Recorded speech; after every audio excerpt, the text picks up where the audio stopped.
Voilà, voilà. Je pense qu'on peut repartir.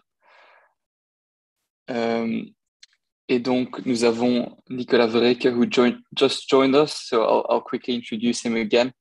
So Nico is an investor at BITKRAFT, but he's also a host of a podcast that focuses on gaming. And he is an avid NFT collector. So he's been speaking about NFTs for a while now. And he just shared his gallery, his virtual gallery online. Feel free to check it out. So now we have the panel of the two Nicos and Benjamin.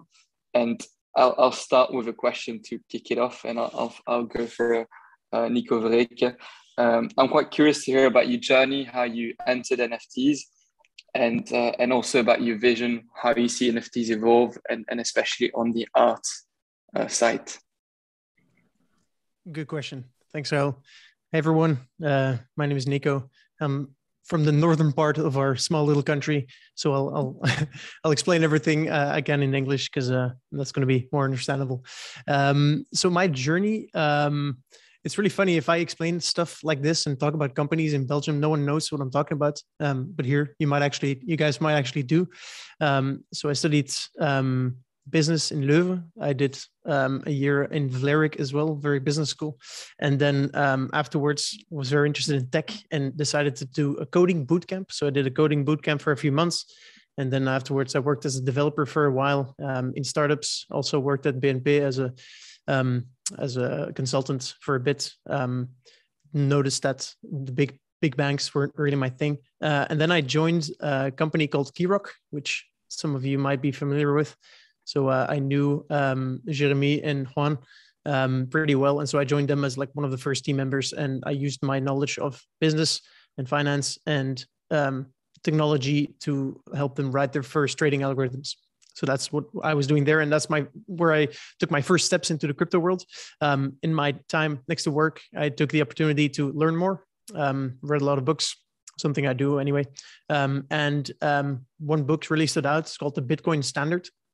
I really love that book as an economist as well. And since then, I've been, very interested in the space. I've been accumulating, Bitcoin with every spare euro on my paycheck. So, which in retrospect was not the worst decision I could have made.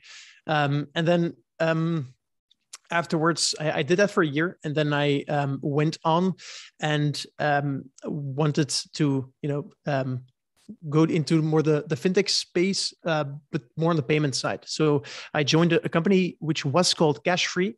It's also a Belgian company. And the idea was to have people very easily, give them the ability to pay or to buy crypto from their bank accounts very easily and use that to pay in shops.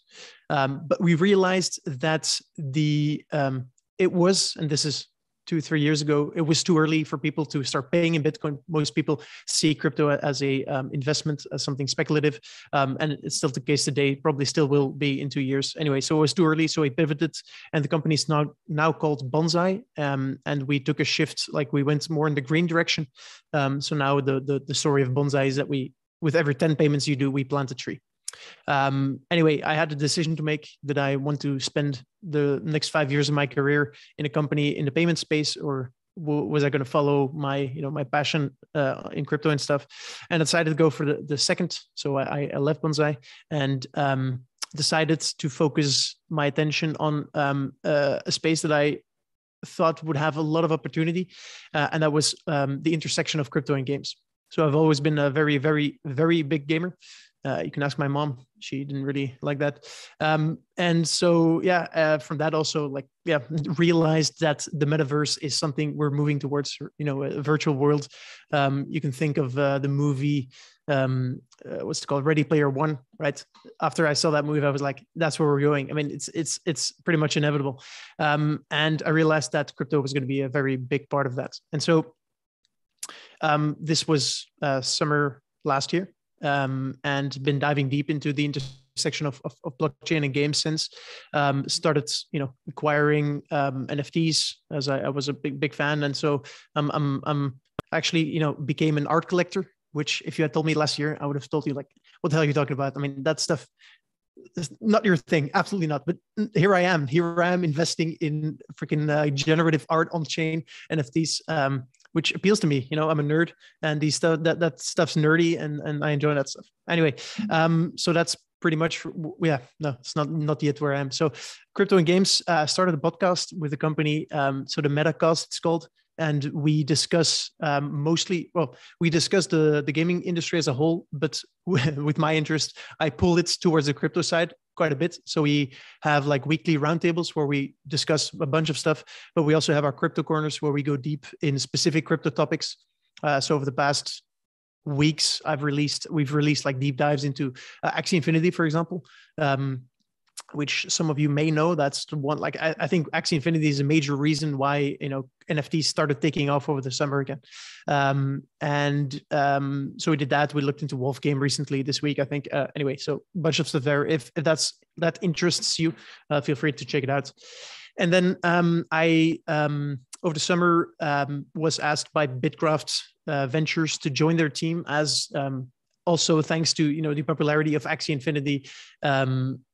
A lot of people realize that there's a natural fit between crypto and games, and the space has been very, very hot. And so, yeah, that's currently my main job. So I help them invest in crypto gaming companies, all sorts of stuff. I mean, we can go deep into that, but I understand that that's not really the real purpose here. Now a bit more future looking. So the way that I try to understand the value of crypto in general and NFTs also as a part of that, with the next iteration of the internet, which is what people call Web3, which you could also call the metaverse, is basically as a granular way to correctly distribute value. And so to give a bit more context, if you look at something like Instagram, every time you put a picture on Instagram, you add value to that platform. You make the platform Instagram more valuable to the users that are on there. And so the problem right now is that no one actually makes money off the pictures that they put on Instagram. Even someone that has millions of followers, they make money because they, advertise products in their pictures or in their videos, but they don't make money because they drive, audience towards the platform. And so I think that blockchain as a technology and NFTs as an extension of that will allow users to, in a correct way, get some part of the value that they generate by being part of a platform. And so the way I would see that is, for example, if you as a user, there's going to be a platform. I don't know how long it will take, but there will be a platform, a decentralized Instagram or Facebook, like a social medium, where you put on content, and for every person that looks at it, you'll get like a fraction of a cent. Very granular way to measure, how much value you add to that platform. And I think that's new way of accumulating value, not so much on the application layer, so not by the Facebooks, the Instagrams, but accumulating value on the more user layer, or to the people that actually add the value. I think that is, for me, the big story behind what we see happening right now with games such as Axie Infinity and other decentralized networks. And then when it comes to art, I think what interests me is the kind of the social aspect of it.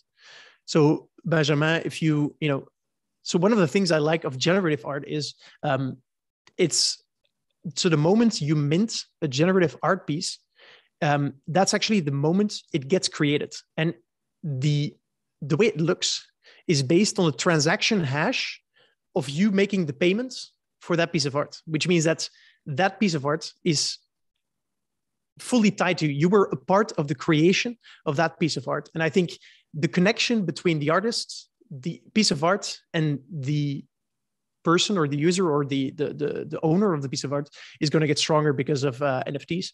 And I think that's going to be a very strong and important thing moving forward. Sorry, that was long, but yeah, that's if I may, that's very true, and I appreciate what you're talking about, because actually Murat Pak, the big crypto artist, he implies the collector in the process of minting a work, or decide to burn the token, and then when you burn a pack token, you earn some pack tokens, some new tokens, etc. So absolutely true. It's like the collector can be totally part of the artwork, actually part of the process. Very powerful. Yeah, and something else to add on top of that, I see happening is I feel like the differences or the boundaries between art and games are kind of falling away, where because you're part of the creation process, it almost in a way starts becoming a game. So for example, Pac, he had an art piece called Pages, or Lost Poets, it was called officially, I think. And so basically you could do a lot of like special things, but you had like poets and you could give them extra words, and you were like, you could actually create your own piece of art within the framework that he provided for you, all on the blockchain. And so I think that we're going to see like an explosion of creativity with art and then the blockchain moving forward. Thank you.